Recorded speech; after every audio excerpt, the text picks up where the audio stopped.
పసుపు గౌరిని తయారు చేసుకోవాలి. తర్వాత నవగ్రహాలు, అష్టదిక్పాలకులు, దీనితో పాటు నవదుర్గలని కూడా అక్కడ అదే దాంట్లో మనం ఏం చేయాలంటే 8 అష్టదళ పద్మం వేయాలి. 8 దళాలు, 8 పోకలు, 8 గౌరమ్మలు, మధ్యలో ఒక గౌరమ్మ ఒకటి. అంటే నవదుర్గలని కూడా ప్రతిష్టాపన చేసుకోవాలి. నవదుర్గలు పసుపుతోటి నవదుర్గలు చేసుకోండి. నవదుర్గలు చేసి వక్క, ఖర్జూర పండు, బాదాము అవి కూడా పెట్టాలి. పెట్టి ఇటు నవదుర్గలు, ఒకవైపు నవగ్రహాలు, చుట్టూ అష్టదిక్పాలకులు, పంచలోక పాలకులు, దేవతలు అన్నీ కూడా ప్రతిష్టాపన చేసుకొని ఇక పూజ చేసుకోవాలి. పూజ చేసేటప్పుడు మొట్టమొదటిగా ఏంటంటే సంకల్పం చేసుకొని నేను నవరాత్రుల్లో అమ్మవారి అనుగ్రహం కొరకు ఇంకా ఉంటుంది కదా, క్షేమ, స్థైర్య, ధైర్య, వీర్య, అభయ, ఆయురారోగ్య, అష్టైశ్వర్యాది అభివృద్ధ్యర్థం అని అన్నీ చెప్పుకొని ఈ సంవత్సరం లోపల నవరాత్రుల్లో నేను విశేషంగా అమ్మవారి యొక్క అనుగ్రహం కొరకు మాత్రమే పూజ చేసుకుంటున్నాను. నా వరకైతే నేనేం చెప్తాను అంటే కోరికలు కోరద్దని చెప్తా. నేనైతే కోరికలు కోరద్దని చెప్తా. ఎందుకోసమంటే బుద్ధి కర్మానుసారేణ అంటారు. ఏంటి? బుద్ధి కర్మానుసారేణ. మన బుద్ధి అవే కోరికలు కోరుకుంటుంది, మన కర్మను బట్టి బుద్ధి కోరికలు కోరుకుంటుంది. అంటే మనకి ఇంతే రావాలి అని అనుకున్నప్పుడు మనం అమ్మవారిని అడగొద్దు. అమ్మకి తెలుసు ఏది ఇవ్వాలో, మొత్తం అమ్మకి తెలుసు, అమ్మకి అన్నీ తెలుసు. సో మనం ఏది అడగొద్దు. ఇప్పుడు కడుపులో పిండం ఉంటుంది, ఆ పిండాన్ని ఎట్లా పెంచాలి అనేది కన్న తల్లికి తెలియదు, కానీ లోకమాతకు తెలుసు కదా. పిండం గట్టిగా ఎట్లా తయారైపోతుంది, ఇంత మైక్రో నుంచి ఒక పెద్ద పిండం ఎలా తయారవుతుంది, అది ఒక గర్భంలో కాదు అన్ని గర్భాల్లో అందరికీ తయారవుతుంది. ఎవరు చేస్తున్నారు? లోకమాతను చేస్తుంది కదా. అలాంటి అమ్మని ఏది అడగొద్దు. అమ్మ నీ అనుగ్రహం చాలు. ఏంటి? నీ అనుగ్రహం చాలు అనాలి. అమ్మ అనుగ్రహాన్ని మించింది ఈ ప్రపంచంలో ఏది లేదు. మిగతా అన్ని చాలా చిన్నవి, జుజుబి అంత, అది అసలు లెక్క కాదు, ఈ జన్మ కాదు. అమ్మ అనుగ్రహం ఉంటే నువ్వు ఈ జన్మకే నాకు ఈ కష్టం ఉంది, నేను ఇల్లు కట్టుకోవాలి, నేను అది కావాలి, ఇది కావాలని నువ్వు ఈ జన్మకు అడిగినావు అనుకో, ఎట్లుంటుంది అంటే మనము ఇంత పెద్ద ధనరాశి దగ్గరికి పోయి ఒక బకెట్లో నీళ్లు తీసుకొని పోయి తెచ్చుకున్నట్టు ఉంటుంది అంతే. ఆల్రెడీ అమ్మ సాగరం అంత ప్రేమ మనకి ఇస్తుంది అంటే బకెట్లో నీళ్ళు మాత్రం ఇస్తే చాలు అని అంటే ఎంత విడ్డూరంగా ఉంటుంది. అందుకే విశేషత దేవి అనుగ్రహత సిద్ధ్యర్థం, అమ్మవారి యొక్క అనుగ్రహం కావాలంతే. దేవి సాన్నిధ్యత సిద్ధ్యర్థం, అమ్మవారి యొక్క సాన్నిధ్యం దొరకాలి. ఇంతకు మించింది లేదు. ఇంకా కోరిక ఇదే కోరుకోండి, ఇంతకు మించి ఏం కోరకండి. ఏవి కోరుకున్నా అవన్నీ జుజుబీలు అమ్మవారి ముందు. నాకు తెలుసు కదా, బికాస్ నేను సెల్ఫ్కి ఎక్స్పీరియన్స్ చేస్తున్నా కాబట్టి చెప్తున్నా. నేనైతే నా జీవితంలో ఎప్పుడు అమ్మవారిని ఎప్పుడు ఏది కోరుకోలే. అమ్మ నీ అనుగ్రహం చాలు, నీకు తెలుసు ఏది ఇవ్వాలి, ఏది ఇవ్వకూడదు, ఏది ఎలా చేయాలో నీకు తెలుసు, ఇంకా మేము అడగం అని చెప్పేసి అనుకోవాలి. అలా సంకల్పం చేసుకోవాలి. ఎందుకోసం అంటే సంకల్పం చాలా కీలకం. నువ్వు ఎందుకోసం చేస్తున్నావు అనేది కీలకం. నీ చేసేటువంటి నీ ఉపాసన అల్టిమేట్ పవర్ ఇవ్వాలి తప్ప ఏదో లిమిటెడ్ పవర్ ఇవ్వకూడదు. అల్టిమేట్ పవర్ ఏంటంటే అమ్మ అనుగ్రహం. ఎందుకోసం అంటే లలితా సహస్రనామంలో ఒకటి ఉంటుంది. అంటే ఇది ఒకటి బాగా మనం గుర్తుపెట్టుకోవాలి. ఉపాసనలో మనస్సు చాలా ప్రాధాన్యమైనటువంటిది. అమ్మ అనుగ్రహం ఎంత గొప్పది అని అంటే ఉన్మేష నిమిషోత్పన్న విపన్న భువనావళి అని అమ్మవారి యొక్క పేరు. అంటే అమ్మవారు కను ఇలా మూసి కను తెరిచే లోపల ఉన్మేష నిమిష ఉత్పన్న భువనావళి అంటే కన్రూసు కను తెరిచే లోపల ఎన్నో భువన భాండాలు జరిగిపోతాయట. అంటే ఎంతో మంది కోటి బ్రహ్మలు, కోటి విష్ణువులు, కోటి రుద్రులు పుడతారు. సో వాళ్ళందరికీ లైన్ కడతారు అమ్మవారి మణిద్వీపం దగ్గర. అంటే అమ్మ అనుగ్రహం అంత గొప్పది. మనకి దేవి భాగవతం వస్తుంది. ఈ దేవీ నవరాత్రుల్లో తప్పకుండా అందరూ చేయాల్సింది ఏంటంటే దేవీ భాగవతము తప్పకుండా చదవాలి. దేవీ భాగవతం పుస్తకం పెట్టుకోవాలి, దేవీ భాగవతం చదవాలి. దేవీ భాగవతం మొదల్లో వస్తుంది, అది కూడా మీకు చెప్తాను. మనస్సు చాలా ప్రధానమైనటువంటిది. ఫస్ట్ మనస్సులో అమ్మ అనుగ్రహం తప్ప ఇంకేం ఉండకూడదు. ఎవ్వరు కనబడ్డా అందరినీ శ్రీమాత్రే నమః అని పలకరించాలి. శ్రీమాత అందరినీ శ్రీమాత అనే పలకరించాలి. అది అబ్బాయిలు కానీ అమ్మాయిలు కానీ ఎవరినైనా సరే అందరినీ మాతృస్వరూపంగానే చూడాలి, శక్తి స్వరూపంగానే చూడాలి, మాత అని పిలవాలి అందరినీ. అది బాగా గుర్తుపెట్టుకోండి. సంకల్పం అయిపోయిన తర్వాత నవరాత్రి ఈ దీక్ష తీసుకుంటున్నాను అని చెప్పుకోవాలి. తర్వాత అమ్మవారి యొక్క మాల వేసుకోవాలి. పద్మమాల అని దొరుకుతుంది. పద్మమాల కానీ, పగడాల మాల కానీ, కెంపుల మాల కానీ, నల్ల ముత్యాల మాల కానీ, లేదంటే ముత్యాల మాల కానీ ఏవైనా సరే ధరించవచ్చు. ఇందులోపల ఏవైనా ధరించవచ్చు.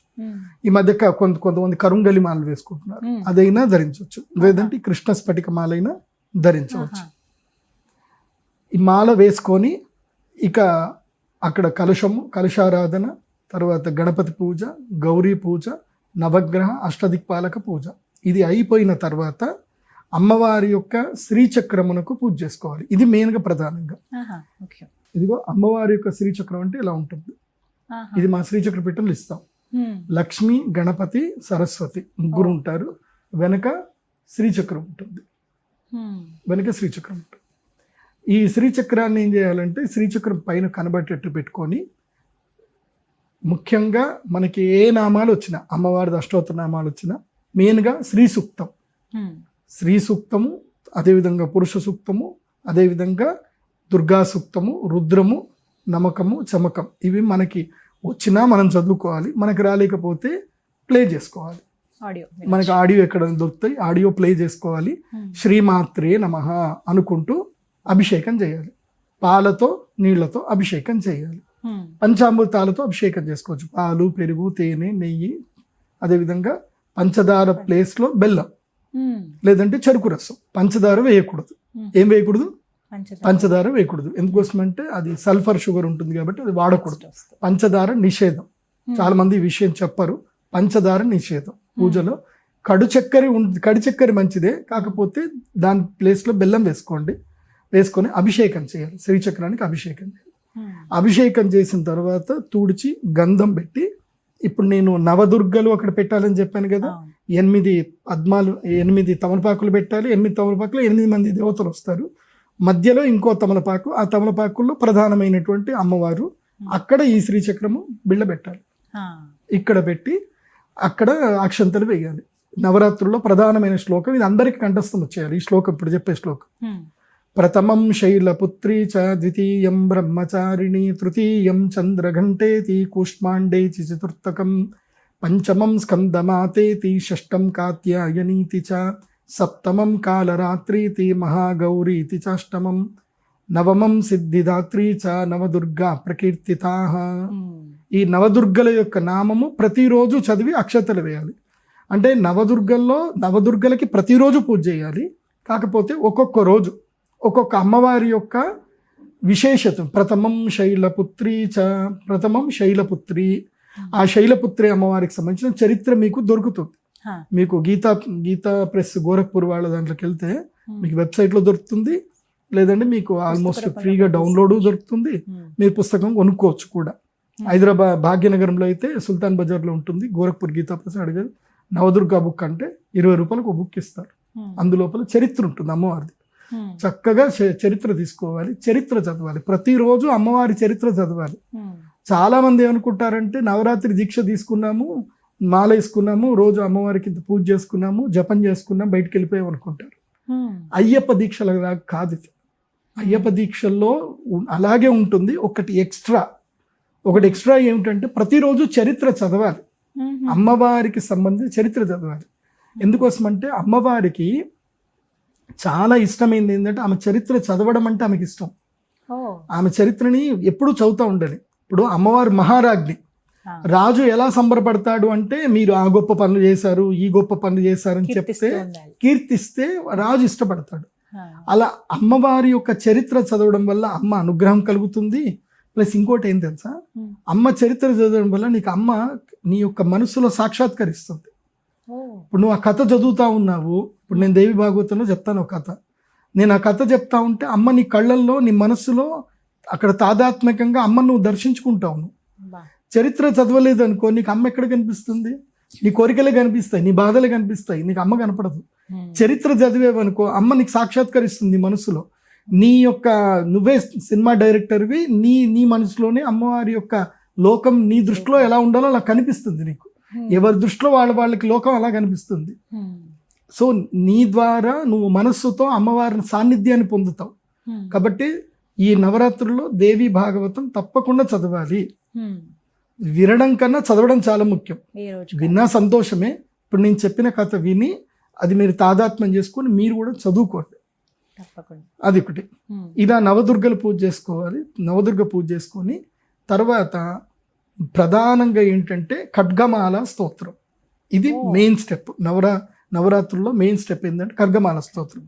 ఈ శ్రీచక్రం అక్కడ పెట్టుకొని ఖడ్గమాల స్తోత్రం చదవాలి.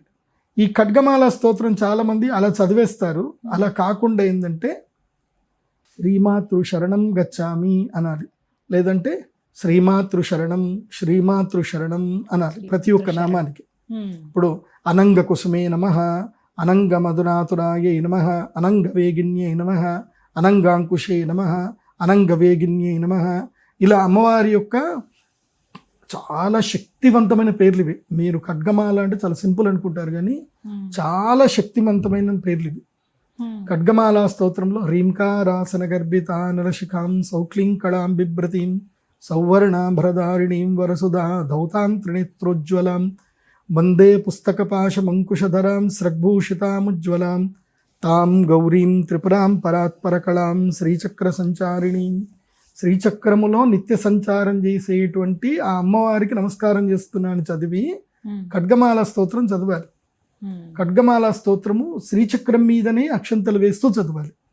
ఎందుకోసమంటే ఖడ్గమాల స్తోత్రంలో వచ్చే ప్రతి అమ్మవార్ల పేర్లు శ్రీచక్రములో ఉండేటువంటి త్రికోణాలలో ఉండే శక్తుల యొక్క పేర్లే ఈ పేర్లు. ఒక్కొక్క అమ్మవారికి ఒక్కొక్క అక్షౌహిణి సైన్యం ఉంటుంది. మీరు మణిద్వీప వర్ణన చదవాలి. ఈ నవరాత్రుల్లో మణిద్వీప వర్ణన చదవాలి. మణిద్వీప వర్ణన చదివితే తెలుస్తుంది ఈ అమ్మవారి పేర్లను అక్కడ వస్తాయి. మణిద్వీపంలో అమ్మవార్లు ఎక్కడెక్కడ ఉన్నారు అన్ని విషయాలు వస్తాయి. ఆ విషయాలన్నీ తెలుసుకొని చదవాలి. అలా చదివి ఖడ్గమాల స్తోత్రం అయిపోయిన తర్వాత లేచి హారతి ఇచ్చేసి నైవేద్యం పెట్టాలి.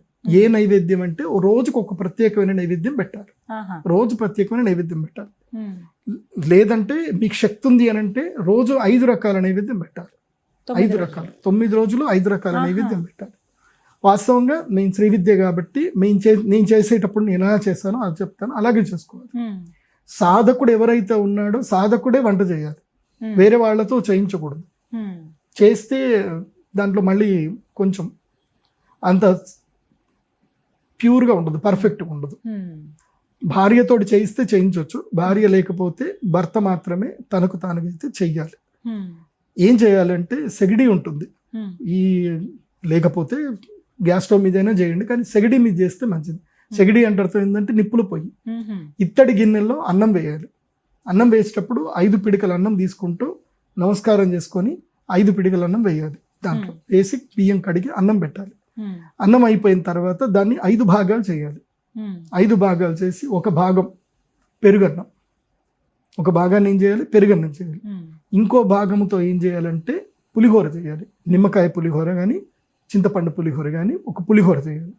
ఇంకొక భాగంతో ఏం చేయాలంటే పాయసం చేయాలి. ఏది బెల్లం రసంతో కలిపినటువంటి నెయ్యి వేసి, నెయ్యి కాజులు అవన్నీ కూడా మంచిగా చేసేసి తర్వాత బెల్లం వేయాలి. బెల్లం కరిగిన తర్వాత అందులో అన్నం వేసి అన్నాన్ని కలిపి బెల్లం అన్నం తయారు చేయాలి. సో బెల్లం అన్నం. తర్వాత పాలన్నం, క్షీరాన్నం చేయాలి. క్షీరాన్నం అయిపోయిన తర్వాత ఏంటంటే ఈ కొబ్బరి ఉంటుంది కదా, కొబ్బరిని బాగా తురిమి ఆ కొబ్బరితోటి ఇంకోటి ఏదైనా ప్రత్యేకమైన పదార్థం చేయాలి. ఇలా 5 రకాల పదార్థాలు చేయాలి. కొంతమంది ఇంగువ అన్నం కూడా చేస్తారు. కొన్ని సాంప్రదాయాల్లో అంటే కర్ణాటక, తమిళనాడు సాంప్రదాయంలో ఇంగువ అన్నం చేస్తారు. కొంతమంది ఇంగువ చేసి అది కూడా తింటారు. ఎందుకోసం అంటే అది ఆరోగ్యానికి చాలా మంచిది కాబట్టి ఇంగువ అన్నం చేయమంటారు. సో ఇంకా లేదంటే కొంతమంది ఇంకా వేరే చేస్తారు. 5వ దానికి మాత్రం ఎవరిష్టం వాడదు. ఈ 4 అయితే తప్పకుండా చేయాలి. ఎందుకోసం అంటే మనకి మూలాధారాంబుజారూఢ పంచవక్త్రాంశ సంస్థ అంకుశాద్రిపరణ వరదాదిని సేవిత ముద్గౌదన సక్తచిత్త సాకిన్యంబ స్వరూపిణి. ముద్గౌదన అంటే ఏంది, పెసరపప్పుతోటి చేసినటువంటి అన్నం. సో కిచిడి చేయాలి. ముద్గౌదన సక్తచిత్త సాకిన్యంబ స్వరూపిణి. అట్లాగే క్షీరాన్న ప్రీతమానస, దద్యన్న ప్రీతమానస, ఇలా అమ్మవారికి పేర్లు వస్తాయి. అక్కడ ఏమేం పేర్లు అక్కడ చెప్పారో లలితా సహస్రనామంలో ఆ మెయిన్గా 5 అన్నాలు చెప్తారు. ఆజ్ఞా చక్రాబ్జనలయ అక్కడ అన్నం చెప్పరు అమ్మవారికి. సహస్రాం రాంబుజ కూడా చెప్పరు, అక్కడ అన్నం చెప్పరు. అది బియాండ్ ద నైవేద్యం, అది ఆ స్థాయికి వెళ్ళడం అంటే. సో ఈ 5 చక్రాలకి 5 నైవేద్యాలు చెప్తారు. ఆ 5 నైవేద్యాలు చేయాలి. చేసి అమ్మవారికి నివేదన చేయాలి. ఇది అంతా కూడా డైలీ ఎర్లీ మార్నింగ్ అయిపోవాలి. డైలీ ఎన్ని గంటల నుంచి 4 గంటల నుంచి 7 మ్యాక్సిమం 8 గంటల లోపల అయిపోవాలి ఇదంతా కూడా. అంటే వితౌట్ ఎనీ డిస్టర్బెన్స్ ఇవన్నీ కూడా కంప్లీట్ చేసేసుకోవాలి. చేసుకొని మళ్ళీ మీరు రెగ్యులర్ డ్యూటీస్లోకి వెళ్ళిపోవచ్చు. మళ్ళీ సాయంత్రం పూట ఏంటంటే జస్ట్ అమ్మవారికి సంబంధించి ఏవైతే కీర్తనలు ఉంటాయో కీర్తనలు చదువుకొని కొబ్బరికాయ కొట్టి నివేదన చేసుకొని, సాయంత్రం పూజ చాలా చిన్నగా ఉంటుంది, పెద్దగా ఉండదు. సాయంత్రం అమ్మవారి యొక్క నామాలు ఎక్కువగా చదవాలి, భజన చేయాలి. తర్వాత అమ్మవారి యొక్క ఇదైతే ఉంటుందో కథ వినాలి లేదా చెప్పాలి. మీరు వింటూ మీ పిల్లలందరికీ కూడా చెప్పాలి. ఇది పద్ధతి. వాస్తవం ఏంటంటే మీరు చదువుతూ మీ పిల్లలందరినీ కూడా కూర్చోబెట్టి సాయంత్రం 6:30కో 6 గంటలకో ఇంట్లో వాళ్ళందరినీ కూర్చోమని చెప్పాలి. ఆ ఇంట్లో కర్ణపిశాచిని తీసి పక్కన పెట్టాలి. తర్వాత ఇంకొక భూతం ఉంటుంది. ఏ భూతం? టీవీ అని ఒక భూతం ఉంటుంది, దాన్ని పక్కన పెట్టాలి. ఇవన్నీ పక్కన పెట్టేసి పిల్లలందరినీ కూర్చోబెట్టి పుస్తకం పెట్టుకొని తల్లి లేదా తండ్రి, ముఖ్యంగా తండ్రి చెప్పాలి. తండ్రి కథ చదవాలి. కథ చదువుతూ తాను కథను అర్థం చేసుకొని పిల్లలకు కూడా చెప్పాలి. చెప్పి కథ చెప్పి అమ్మవారి శక్తి ఇది అని అర్థం చేసుకుంటే అమ్మవారికి జయ జయకారాలు చేసి హారతి ఇచ్చి అందరూ ప్రదక్షిణ చేసుకొని మళ్ళీ నిద్రకు ఉపకరించడం, మళ్ళీ తెల్లారులేసి తల స్నానం చేసి మళ్ళీ ఈ విధంగా పూజ చేసుకోవడం. ఈ విధంగా ఈ 9 రోజులు, ఇప్పుడు ఈ సంవత్సరం అయితే కనుక 11 రోజులు, అంటే విజయదశమి వరకు చేసుకోవాలి. విజయదశమి వరకు చేసి విజయదశమి నవరాత్రి రోజున, అంటే ఏదైతే నవరాత్రి రోజు ఉద్యాపన చేయాలి. నవరాత్రి రోజు ఉద్యాపన చేయాల్సింది ఉంటుంది. ఎందుకోసం అంటే ఉత్తర పూజ నవరాత్రి రోజు ఉత్తర పూజ కొంచెం కలుషం జరపాలి, అక్షంతలు వేయాలి. యజ్ఞేన యజ్ఞమైజంత దేవా స్థాని ధర్మాన్ని ప్రథమాన్యాసం తేహనాకమేమ నిత్యపూర్వే సాధ్యాసంతు దేవాహ అని చెప్తే, ఎందుకోసం అంటే విజయదశమి రోజు అమ్మవారికి ఏదైతే కనుక విజయం కదా, అమ్మవారికి జైత్రయాత్ర జరుగుతుంది కాబట్టి దేవతలు అమ్మవారిని పిలువమని రమ్మని చెప్పి పిలుస్తారు. కాబట్టి అమ్మవారు అక్కడికి కూడా వెళతారు, మన సాన్నిధ్యంలో కూడా ఉంటారు. కాబట్టి నవరాత్రి రోజు ఉద్యాపన అంటే ఉత్తర పూజ చేసి విజయదశమి రోజున చక్కగా, చాలా మంది విజయదశమి రోజు నాన్ వెజ్ తినాలి అనుకుంటారు. అసలు విజయదశమి రోజు నాన్ వెజ్ తినకూడదు. దీక్ష తీసుకున్న వాళ్ళైతే తినకూడదు. విజయదశమి రోజు అమ్మవారికి జమ్మి పెట్టాలి. జమ్మి పెట్టి పూజ చేసుకొని ఆ విధంగా ఈ నవరాత్రులు చక్కగా పూజలు చేసుకోవాలి. అయితే ఈ సంవత్సరం మాత్రం అమ్మవారికి అంటే ఇదైతే పసుపు ఉంటుంది కదా, పసుపు గౌరి, ఈ పసుపు గౌరి నీళ్లలో కలిపేయాలి. నీళ్ళలో కలిపి ఆ నీటిని మీరు స్నానమైనా చేసుకోవచ్చు, లేదంటే మీకు ఒంటికైనా పెట్టుకోవచ్చు, లేదంటే ఏదైనా ఆహారంలో వేసుకోవడానికైనా బండారు కింద అయినా వాడుకోవచ్చు, ప్రసాదం కింద వాడుకోవచ్చు. ఈ సంవత్సరం ఏంటంటే కనుక అమ్మవారి యొక్క నిమజ్జనాలు శుక్రవారం వస్తుంది, ఏకాదశి. కాబట్టి శుక్రవారం చేయకూడదు. అక్టోబర్ 3వ తారీఖు అమ్మవారి యొక్క ఊరేగింపు చేయాల్సింది ఉంటుంది. కాబట్టి శుక్రవారం వస్తుంది కాబట్టి శుక్రవారం అమ్మవారిని ఎప్పుడూ సాగనంపకూడదు. కాబట్టి శుక్రవారం కూడా అమ్మవారిని అక్కడనే ఉంచుకోవాలి. వీలైతే కోలాటాలు ఆడండి, అన్నీ చేసుకోండి. శనివారం అమ్మవారికి ఊరేగింపు చేసి, చాలా మంది ఏమనుకుంటారంటే లేదు మేము శుక్రవారం కలుపుతాము, నిమజ్జనం మాత్రం నెక్స్ట్ డే శనివారం చేస్తూ ఉంటారు. అట్లా చేయకూడదు. శనివారం రోజే అమ్మవారిని కదపడము, అమ్మవారికి ఒడి బియ్యం పోయడము, తర్వాత ఊరేగింపు చేయడము. శనివారమే అమ్మవారికి నిమజ్జనం. శుక్రవారం చేయడానికి అయితే లేదు, చేయకూడదు. పెద్ద విగ్రహాలు ఎవరైతే పెడతారో వారి పాటించాలి. ఇప్పుడు ఇంట్లో అయితే గనక దసరా రోజు కదిపేయచ్చండి, నవరాత్రి రోజు ఏదైతే నవమి ఉంటుంది కదా, నవమి రోజు కదపడము, దసరా రోజు హారతి ఎంత చేసుకోవడం, నైవేద్యాలు పెట్టుకొని భోజనాలు చేసుకోవడం, అంతే. నెక్స్ట్ అదైనా సరే మొత్తం తీసి పెట్టడం అయితే మాత్రం శనివారమే తీసి పెట్టాలి. కలశం మొత్తం జరిపి అంతా సర్దేసుకోవడం అంతా కూడా శనివారమే చేసుకోవాలి.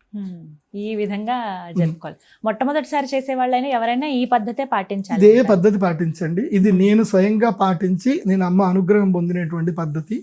మీరు కూడా ఇదే పద్ధతి పాటించండి. అందరినీ అమ్మ అనే పిలవండి. దేవి అమ్మవారిని అమ్మ అని పిలవాలి. ఎవరినైనా, లేదంటే మాత, శ్రీమాత అని పిలవాలి. మీ పిల్లల్ని పేరు పెట్టి పిలవండి. ఎవరిని పేరు పెట్టి పిలవకూడదు, అందరినీ శ్రీమాత అని పిలవాలి, అంతే. వస్త్రం ముఖ్యం అని అంటారు. అంటే మాల వేసుకున్న వాళ్ళైతే ఎరుపు ధరిస్తారు కదండి, ఎరుపు రంగు. ఇప్పుడు దీక్షలాగా కేవలం ఈ 11 రోజులే చేసుకుంటామండి మేము అనేవాళ్ళు ఎలాంటి వస్త్రాలు? మీకు ఒకవేళ గనక శక్తి కుదిరితే ఎరుపు రంగు వస్త్రాలే ధరించాలి. కుంకుమ ఎరుపు వస్త్రాలు ధరించాలి. కుంకుమ ఎరుపు వస్త్రం ధరించండి. ఒకవేళ లేదండి మాకు మా ఆఫీస్కి వెళ్ళాలి, మాకు ఇదంతా బాగుండదు అని అంటే జస్ట్ మాల ధరించండి, మనసులో ధ్యానం చేసుకోండి, సరిపోతుంది. కండువా వేసుకుంటారండి, కొంతమంది కండువా వేసుకుంటారు, కొంతమంది మాల ధరిస్తారు. అక్కడి వరకు చేసుకోండి, ఏం పర్వాలేదు. కాకపోతే వస్త్రధారణ చేస్తే మంచిది. ఇప్పుడు ఆ మాల అయినా కూడా వారంతట వారు పూజ చేసుకుని వేసుకోవచ్చా అండి, గురువుతో వేయించుకోవాలా? గురువు ఉంటే వేయించుకోండి, గురువు దొరకలేదు, అమ్మవారే గురువు. అమ్మాయి గురువు అనుకోవాలి, అమ్మాయి వేస్తుంది అనుకోవాలి, వేసుకోవాలి అంతే. అంతే. గురుమూర్తి గుణనిధి గోమాత గుహ జన్మభూ, అన్ని ఆమెనే గురువు, అన్ని ఆమెనే. ఇవన్నీ మనకి మిథ్య జగదధిష్టాన ముక్తిద ముక్తి రూపిణి. అమ్మవారే మిథ్య అమ్మవారే క్రియేట్ చేస్తుంది. ఇదంతా వాడు గురువు అను ఇదను ఇదంతా మిథ్య, భ్రాంతి రూపే భ్రాంతి అంటారు కదా. ఈ విధంగా జరుపుకోవాలి. చాలా చక్కగా చెప్పారు. అందరికీ ఆసక్తి ఉంటుంది చేసుకోవాలని. మీరు మీ సూచన ప్రకారంగా ఈ వీడియో సేవ్ చేసుకుని పెట్టుకుంటే చక్కగా విని అన్ని ముందుగా చేసుకోవచ్చు. 21వ తారీఖునే సిద్ధమైపోతే 11 రోజుల పాటు విశేషంగా అమ్మని పూజించుకోవచ్చు. ధన్యవాదాలు గురుగారు. శ్రీమాత్రే.